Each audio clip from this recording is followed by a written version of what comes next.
Now is the time to welcome a very gorgeous lady from Australia.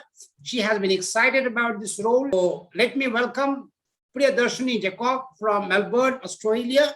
She is also an author and a teacher who is passionate about mentoring, motivating, and multiplying good students. Over to Priyadarshini Jacob. Priyadarshini, are you there? Yes, I'm here. Thank you, Dr. Gupta, for having me here, and really nice to see everybody. Happy Teachers' Day. And yeah, it's 11:15 here in Australia, and very nice to talk on empowering students through empathy. I strongly believe in the power of empathy in a classroom. I've been teaching for 26 years, and I think empathy is the core of engaging a student. And in all my 26 years, I've found that empathy is so important. It's the beginning of everything. So I really want to share that passion with you very quickly in these 4 minutes. So when we go into a classroom, the very first thing we want to be able to do is engage with our students. That's our whole purpose as a teacher, to be there, to engage our students in the learning. And so I think the very first thing we have to be able to do is engage with their emotions. And sometimes that requires for us to look beyond their words, beyond their behavior, when they're coming into the room, to be really switched on to how each student is feeling. And that's not always easy when it's very busy, life's going busy. You have 50 minutes to teach, and then you have the next lot coming, and you have to be able to do all this so quickly. And it's a skill. That language of empathy doesn't come naturally to any of us. We have to develop it. It's a skill, and we have to be able to listen compassionately. But really, overall, unless whatever is bad or not quite right here or here, unless that comes out, good learning can't go in. So you empower students then with your empathy, and then that helps them to help themselves. That's the empowering part, because you engage them, but then you empower them so that they are able to help themselves. Not you being the helper, but you are helping them to help themselves just with that act of empathy. Often the ways that we do respond to students actually leaves them more frustrated, and they feel misunderstood or they feel judged. So many different things.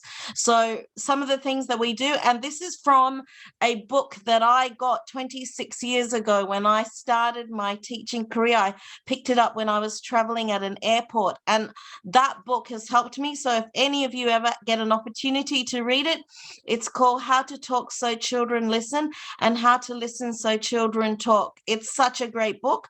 I'd recommend it to any teacher. And so we look at the ways that we often not show empathy to children is we deny their emotions. Don't say that. That's not right. That's not nice.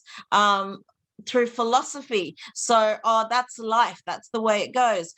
Through advice, this is how you should do it, and you should do this and you should do that. Questions: why did you do that? What about that? Why did that? Defending the other. So an example might be they don't like another teacher, just an example, and defending the other teacher. And all of these are just denying the emotion, but we are reacting to the behavior, or we are reacting to the words. And what we have to be able to do is put a pause on that and look beyond that at the emotion and help that come out, so that the good learning can come in, even about possibly the negative behavior and the negative actions and words.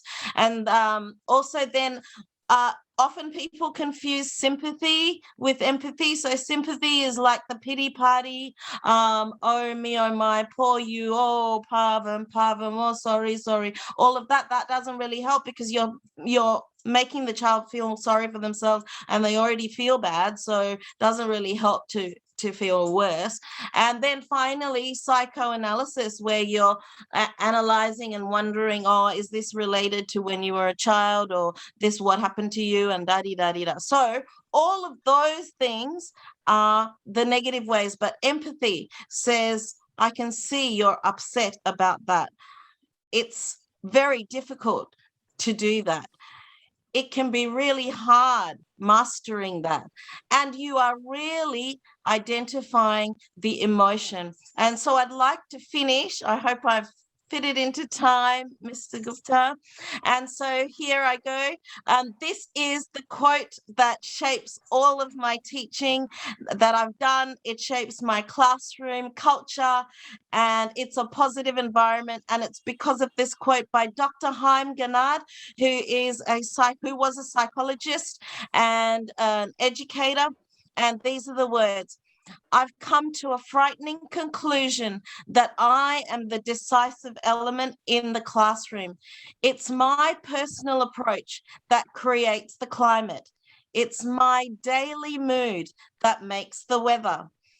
As a teacher, I possess a tremendous power to make a child's life miserable or joyous. I can be the tool of torture or an instrument of inspiration. I can humiliate or heal.